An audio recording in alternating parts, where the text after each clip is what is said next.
another Retail Community Member Site presentation. Hi there, this is John Stanley on the Retail Community Member site. I recently had the opportunity to do some work in Malaysia and look at retailing in Malaysia and try and look at the shopping experiences and can we learn from the shopping experiences in Malaysia. This is the land of the shopping centre and we've got to ask ourselves, have they got a future? Does the independent retailer have an opportunity in the new marketplace?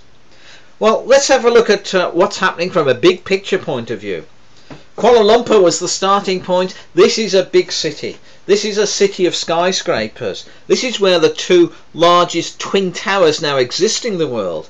And you can see it's an area of parks, it's an area of apartments. This is big city shopping. It's the land of the shopping mall. Now the shopping malls tend to go up as well as across. So what you've got some of the world's largest shopping malls, but they can be up to 8 or 9 levels. And in my view, there's probably too many shopping malls being created that look too much the same. And I think the consumer is now getting bored with the mall that keeps looking the same anywhere you go. So I think we've got to rethink how we're developing a shopping mall. But having said that, I wanted to look at some of the retailing. There's some good detail in some of these centres from that point of view. Juicy Culture took my eye. This is a woman's fashion shop that is daring to be different. They're putting things together most retailers wouldn't even consider putting together. We'd often say these things don't match, but they've managed to put this together to create an impact that is a bit off the wall. Yes, it's aimed at a younger generation, but it's getting that effect across very effectively. And then you've got stores that have been more traditional, getting a lot more adventurous. And I love the use of the flat screen TVs being used at the front of the shop, especially when it's showing what the fashions are and what fashions we should be wearing. I do have my concerns that I was there just before the Malaysian Grand Prix and they were going to have a sale. But a lot of the shopping centres were already having sales. And I think sales should be an event, not something we're doing every day of the year. And especially when we're getting to 70% off and now we're having further reductions. So the sale issue is becoming quite a concern for many retailers, while at the same time they can produce some really adventurous shop windows. I wouldn't have been wanted to be the guy that developed this shopping window, but I can admire the art. This is theatre in a window. And we've got to be honest with our customers.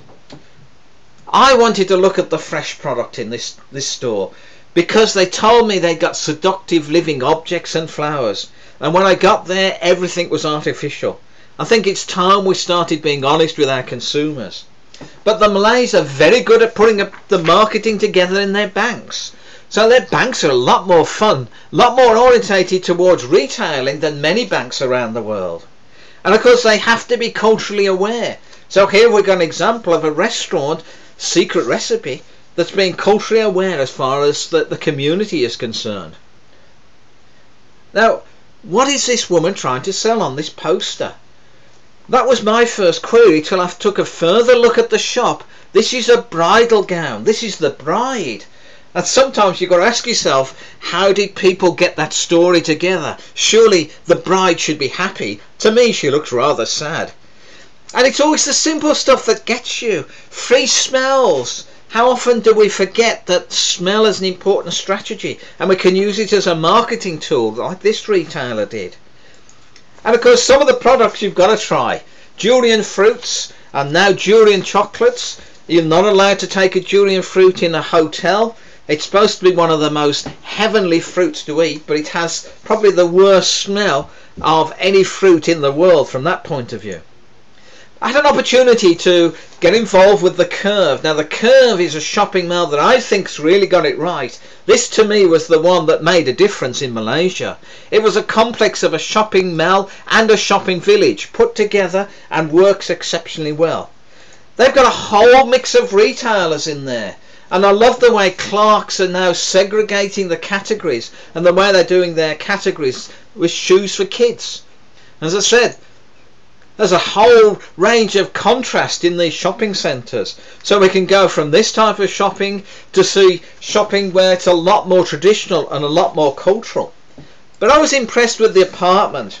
This is a brand new food offer as far as I'm concerned, and they've created a restaurant that looks like it's in your house.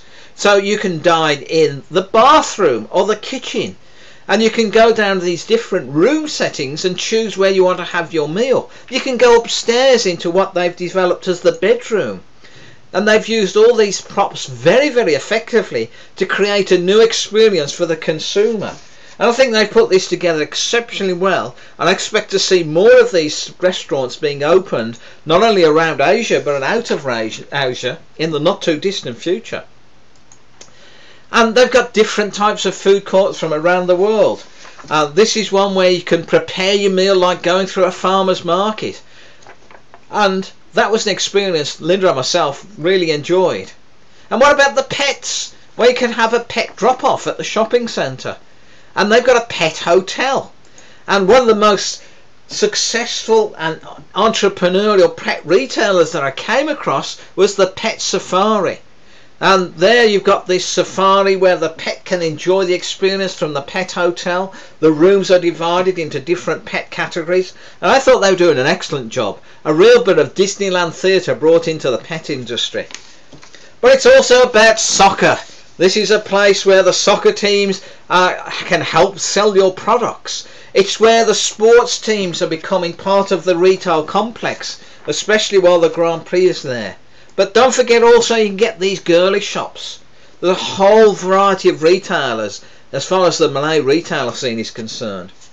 But let's not dismiss the fact that the future is about cultural awareness. Is it about putting your feet in a spa for fish to eat them? You go to Malaysia, you can have a fish spa, where you put your feet in a spa and all these fish come and take the dead skin away. It's not an experience that's enjoyable as far as I was concerned. For the first few minutes I found it quite a challenge to keep my feet in the water. But why I wanted to mention this is we should be bringing these cultural issues into the retail scene from that point of view. And there's a lot of good retailing at the cultural end that we can look at. We went and looked at this Chinese quarter in Malaysia, and it's good to see this theatre being brought in. And we've got to remember the nostalgia and the theatre. But if you're going to do that in a heritage area, please be positive with your consumer. I don't want to know what I can't do. I want to go and enjoy the experience from that point of view. And apart from the negative sides, I thought the town was put together very effectively. The whole theatre was brought together. The nostalgia was brought together, and the retailers were really bringing out the richness of the Chinese culture as far as Malays was concerned. And we can bring in the street theatre. The street theatre can be a point of difference within your community. And I love the way the street theatre is put together here. So our trip to Malaysia, independent retailers must be part of the retail mix. We've got to build on the local theatre. And we have to dare to be different. I hope you've enjoyed this snapshot of retailing in Malaysia. And I look forward to talking to you again soon. This is John Stanley. Thank you.